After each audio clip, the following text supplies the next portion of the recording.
Good morning, student. This is D.K. Srivastava from Residential Paramount Mission School. I will teach you social study from class 7th, chapter 1. Chapter 1 में components of environment, first video में इसको पढ़ाए थे, second video में इसका rest question answer गया था। Third video है, इस थर्ड वीडियो में लॉन्ग आंसर क्वेश्चन है। क्वेश्चन नंबर ई का सेक्शन 2 का क्वेश्चन नंबर ई है, लॉन्ग क्वेश्चन है। इस लॉन्ग क्वेश्चन को आप राइट डाउन करेंगे और इसके पहले जो भी क्वेश्चन आपको मैं बताया था वो सारे क्वेश्चन को आशा है कि आप राइट डाउन कर लिए होंगे। फर्स्ट क्वेश्चन है कि explain the composition of environment. Environment के बारे में, उसके कंपोजिशन है उसके बारे में हमें एक्सप्लेन करना है। तो environment mainly consist of atmosphere, hydrosphere, lithosphere and biosphere. इन चीज़ों पर यह डिपेंड करता है, हमारा इन्वायरमेंट है so. But it can be रफली divided into two types such as physical environment and biological environment। Physical environment जो होता है और बायोलॉजिकल इन्वायरमेंट दो टाइप्स होता है। तो फिजिकल इन्वायरमेंट होता है वह नॉन लिविंग होता है, जिसको हम अबायोटिक भी कहते हैं। जैसे आपको हो जाएगा सॉइल हो जाएगा, वाटर हो जाएगा, एयर हो जाएगा, ये फिजिकल इन्वायरमेंट में आते हैं। ये जो है नॉन लिविंग में आ रहे हैं। सेकेंड है बायोलॉजिकल इन्वायरमेंट, जिसको हम बायोटिक या नॉन लिविंग, बायोटिक या लिविंग थिंग्स भी कहते हैं, सजीव प्राणी। इसके अंतर्गत में आता है include all the life form present in all the sphere as plant, animal and human being respectively. इसके अंतर्गत में प्लांट्स, एनिमल और ह्यूमन बीइंग आते हैं।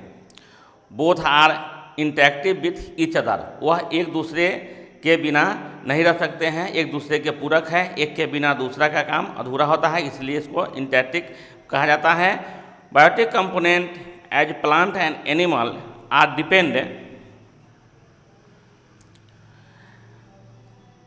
Depend upon the abiotic component. कहने का मतलब हो गया कि हम जो है बता रहे हैं कि बायोटिक कंपोनेंट जो होता है अबायोटिक कंपोनेंट के ऊपर निर्भर रहता है, और अबायोटिक कंपोनेंट जो होता है वह बायोटिक कंपोनेंट के ऊपर निर्भर रहता है। ये दोनों एक दूसरे का पूरक है। यही चीज़ यहाँ कह रहा है कि biotic component as plant and animal are depend upon the abiotic component as land, soil and air for their growth and development. Growth के लिए भी और डेवलपमेंट के लिए, दोनों के लिए यह जरूरी होती है। Plant require carbon dioxide and sunlight to make their food. Plant को जो है कार्बन डाइऑक्साइड और सनलाइट दोनों चाहिए, जिससे कि वह भोजन तैयार करते हैं। Will human being also require oxygen to breath, water to drink and land to live and food to eat. उसी तरह से मानव को भी रहने के लिए ज़मीन चाहिए, जिसमें वह रह सकता है और उस पर अनाज का उत्पादन करके वह खा सकता है। पीने के लिए पानी चाहिए और सांस लेने के लिए ऑक्सीजन चाहिए। इस तरह से आपका जो है तो क्वेश्चन नंबर 1 है, 1 का ए आंसर हो गया। अब क्वेश्चन नंबर हम आते हैं 2 में आते हैं। क्वेश्चन नंबर 2 में आपको दे रहा है कि explain the sphere of environment. Environment के क्षेत्र में इसको एक्सप्लेन करने के लिए कहता है।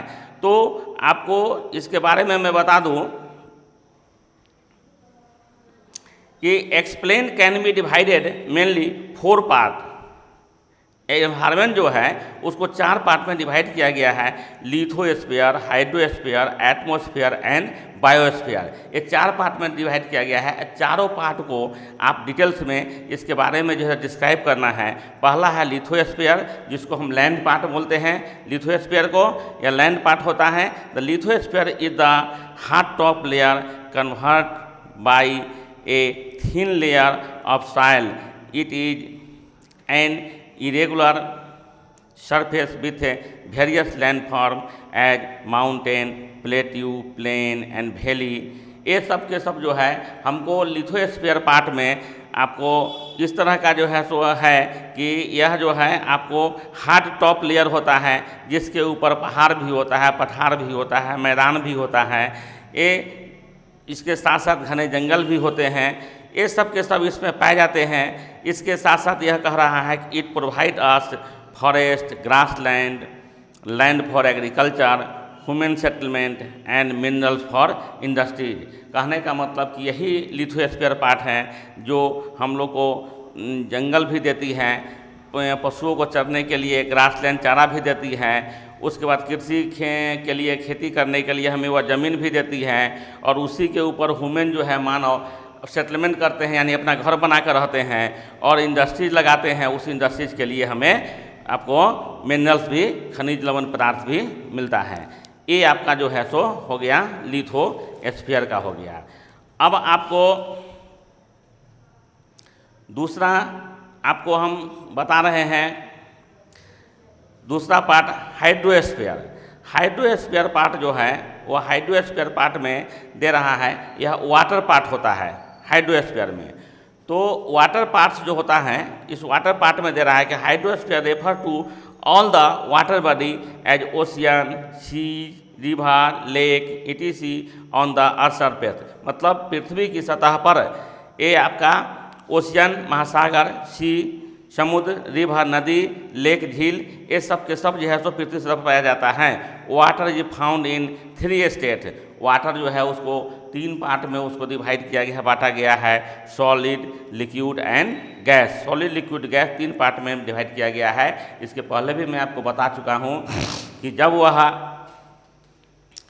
सॉलिड होता है तो यानी कि फ्रीजिंग हो जाता है, लिक्विड होता है तो मेल्टिंग हो जाता है, और गैस जब होता है तो फिर इवापोरेट हो जाता है। इस तरह से 3 पार्ट में उसको डिवाइड किया गया है।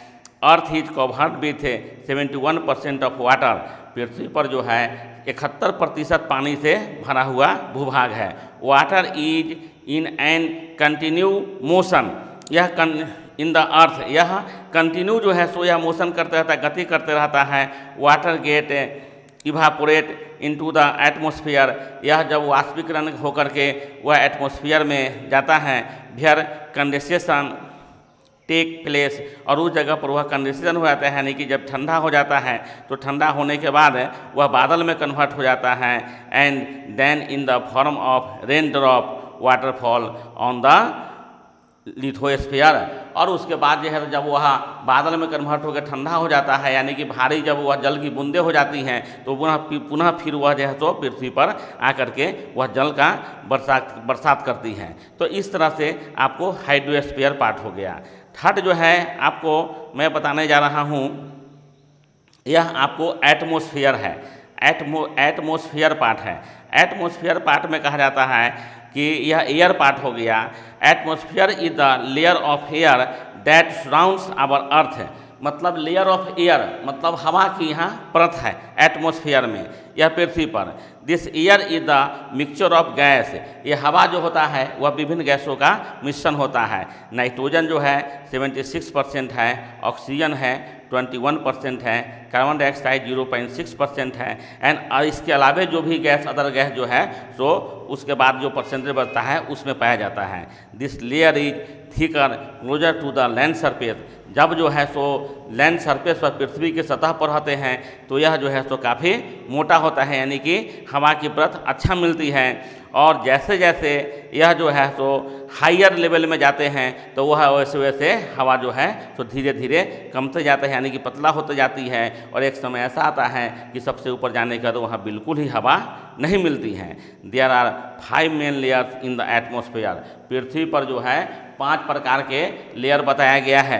पहला है ट्रोपोस्फीयर है, दूसरा है स्ट्रेटोस्फीयर है, तीसरा है मेसोस्फीयर है, चौथा है थर्मोस्फीयर है, एंड 5वां है एक्सोस्फीयर है। The atmosphere is the most important layer that help life survive on earth. कहने का मतलब हुआ कि एटमॉस्फेयर एक ऐसा जो है पार्ट है, एक ऐसा लेयर है जिसके ऊपर जो है सो हमारा जीवन संभव होता है। इट हेल्प अस ब्रेथ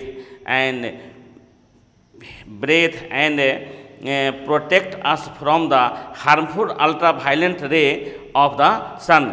ये क्या कर रहा है कि हम लोग जो है को यह एटमॉस्फेयर जो है सांस लेने में हमें मदद करती है, और जो है सो हार्मफुल जो भी हमारे पास में जो किरण आती है, उस किरण, सूरज की किरणें, उस किरण से भी हमें यह क्या करती है कि सुरक्षा प्रदान करती हैं। इस तरह से जो है सो तीसरा क्वेश्चन तीसरा हो गया।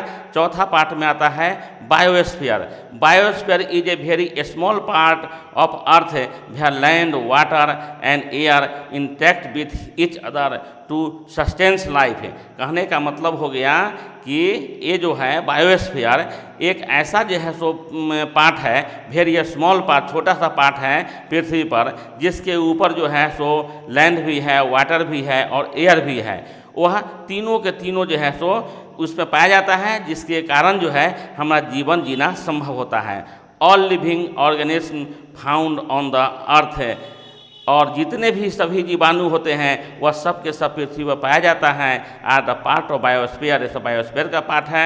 It is closely connect to the atmosphere, यह एटमॉस्फेयर से यह जो है सो काफ़ी नज़दीक से क्लोज होता है, काफ़ी नज़दीक में आता है।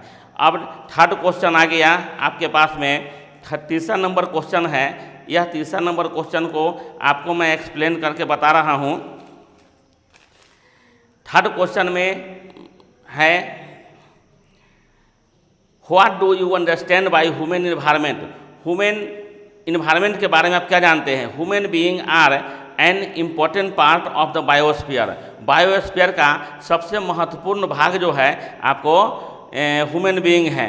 Human are the only living organism who have कंज्यूजली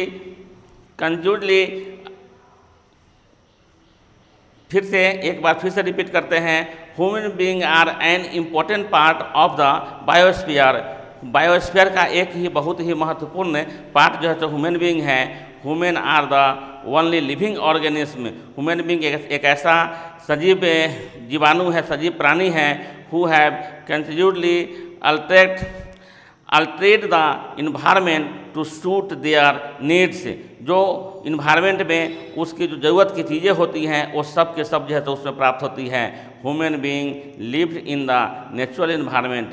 यह प्राकृतिक ह्यूमन बीइंग जो होते हैं मानव, पहले जो है सो नेचुरल इन्वायरमेंट में ही रहते थे। With the passage of time, जब जैसे जैसे समय बीतते गया, समय जब बीत गया तो the require of human being increase and in order to fulfil their needs. उसके बाद जो है सो ह्यूमन बीइंग को जैसे जैसे मानव जो है आगे की ओर बढ़ते गया, वैसे वैसे उनकी आवश्यकता की चीज़ें जो है तो ज़रूरत की चीज़ें में का आवश्यकता होने लगा, और उसको जो है सो वह आवश्यकता के अनुसार उसको फुलफिल करना शुरू कर दिए। Farming, industries, transport and construction are same human activity that have changed our natural environment। Natural environment जो होता है वह इन्वायरमेंट में ये सभी चीज़ों की जो है सो ह्यूमन का एक्टिविटी क्रियाकलाप हो गया। जैसे कि वह जैसे खेती करना हो गया, इंडस्ट्री लगाना हो गया, या यातायात का व्यवस्था करना हो गया, और मकान का कंस्ट्रक्शन करना शुरू हो गया। ये सब जो है तो इनके अंतर्गत में आता है, ये सब नेचुरल इन्वायरमेंट के अंतर्गत में आते हैं।